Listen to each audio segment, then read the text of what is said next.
This occupation must end. That we can all agree on, yes?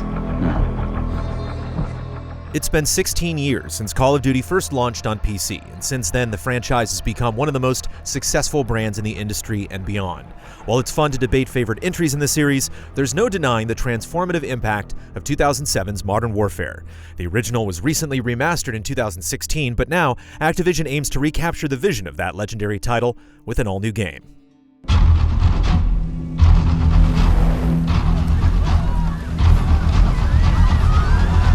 Infinity Ward expressly stated this is not a prequel, sequel, or remake, but instead a reimagining set within the Modern Warfare universe. That means series mainstay Captain Price is back in action, leading the charge. The story is seen through multiple perspectives, including Metropolitan Police Sergeant Kyle Garrick and a CIA officer codenamed Alex, as they work with Farah Kareem, a resistance fighter in the fictional country of Urzikstan. There are some dark and harrowing moments sprinkled throughout the 5 to 7 hour journey that hit hard thanks to the immersive visuals and likable cast. While franchise tropes and bombastic action are still prevalent, it's toned down a little. A handful of missions offer a considerably slower pace, ramping up the tension through realistic and unsettling situations. Unfortunately, the main villain tying everything together fails to feel threatening or complex, and the overall stakes suffer for it. The campaign structure is similar to years past, with missions featuring a variety of objectives and locations scattered around the globe.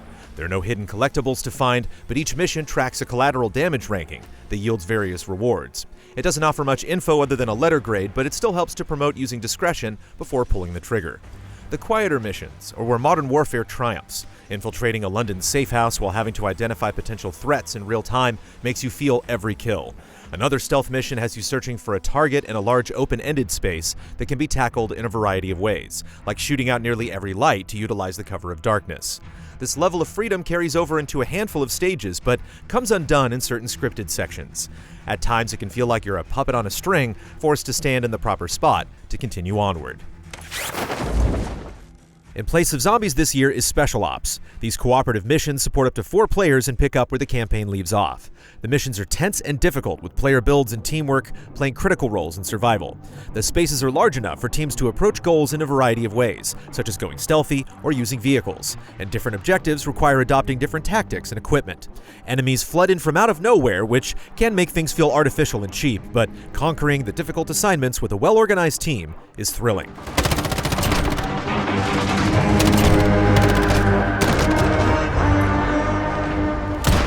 While multiplayer is largely familiar to Call of Duty veterans, a few key additions this year add meaningful layers to combat. When aiming down sights near a corner or a flat surface, you can mount your weapon, significantly increasing accuracy while maintaining cover. This makes holding defensive positions much more viable, especially with light machine guns. Additionally, you can reload while aiming down sights to maintain your sight line at the cost of a few precious moments.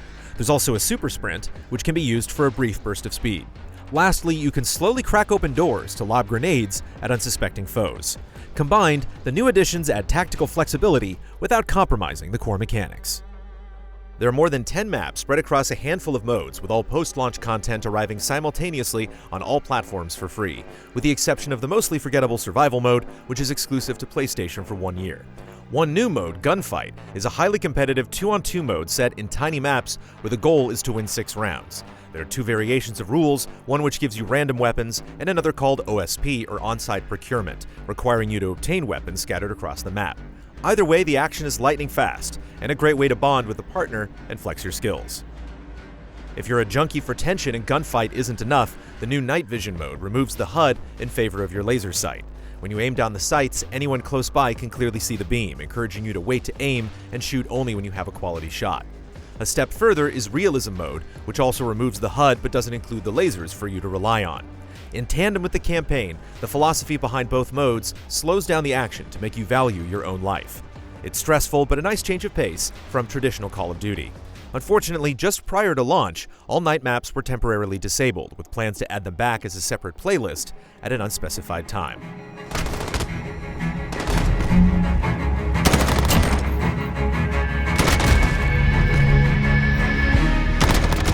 The core multiplayer modes like Team Deathmatch, Headquarters, and Domination are still present. The main difference this year is that an enemy's general direction will appear on your compass if they're spotted or making noise. The minimap is still present, but it's limited to your allies' movements unless a UAV or similar gadget is deployed. It's a subtle change that has a big impact, and coupled with Modern Warfare's other thoughtful additions, makes combat encounters feel intimate and grounded. Dominant players can still wreck the battlefield with a variety of deadly kill streaks though, so stay frosty.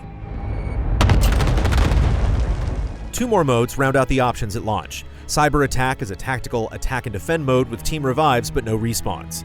Meanwhile, Ground War supports 64 players at launch and acts as a perfect counterpart to the small-scale gunfights.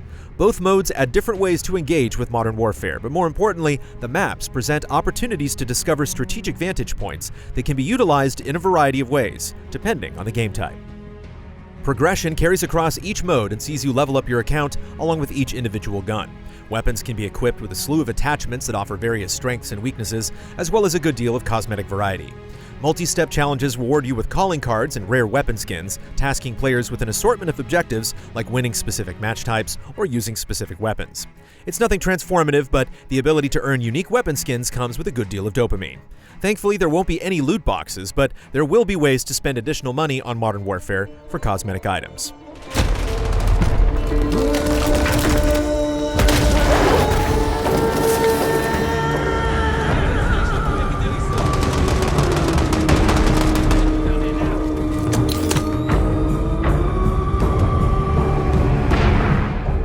Much of the realism is owed to the incredible audio and visual design. This is easily the best looking and sounding Call of Duty ever. Enemies stagger and crumple based upon where they're wounded, while moody lighting sets the tone across distinct locations. Guns sound different depending on where they're fired, and the thunderous boom of the shotgun is complemented by the quiet rattle of the ejected slug.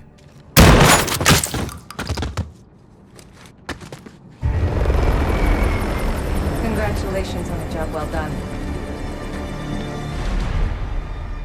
Call of Duty Modern Warfare successfully reimagines the iconic series. A few key mechanical additions refine combat in important ways, while the campaign returns with some of the series' best missions. With crossplay and free updates planned for the next year, Modern Warfare is just getting started.